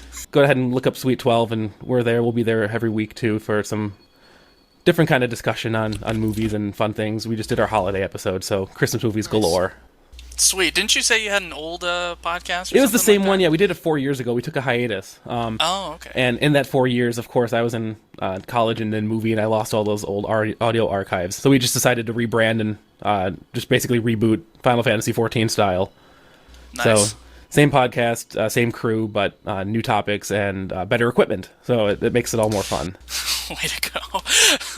All right, thank you very much, MechaMessiah, and thank you, Caleb Craig and Caleb Schweiss. Make sure you go to ultimafinalfantasy.com. You can join us on the forums there. You can contact us on Twitter at UFF Podcast, and please support us on Patreon. All of our bills are paid for right now. Anything extra, of course, will help, go to new equipment or whatever. We certainly need a better mic for Caleb Schweiss. It would help. Yeah, and some kind of way, to record with other people a little easier than just TeamSpeak. So we're thinking at the $75 mark, we'll get an online phone line so that, during our question segment, we can have people call in if they wish. So make sure you guys support us there. Thank you, MechaMessiah, for supporting us on Patreon. Of course, it is. Oh, it's no trouble at all. It was well worth. It's You're well helping worth. quite a bit. Yeah, no, it's well worth it just to listen to you guys and to continue with your dream. I know how fun it is to podcast, and every little bit helps, but it was more than worth it to just have you guys be able to continue your dream. Thank you very much. Yeah, it means a lot. All right, we're going to sign off now. Schweiss. Enjoy the grind. Really. This has been another production of Ultima Final Fantasy, the Ultimate Final Fantasy Podcast. The show was produced by Joseph DeGollier and Caleb Schweiss, with music and editing by Joseph DeGollier, parodies and clips from their respective authors, of course. You can get all of our episodes as well as our Let's Plays at ultimafinalfantasy.com. You can also contact us on Twitter at UFF Podcast, as well as our contact page on our website. Be sure to subscribe and review our podcast. Your reviews may get read on the show, and look forward to the next episode of Ultima Final Fantasy, the Ultimate Final Fantasy Podcast.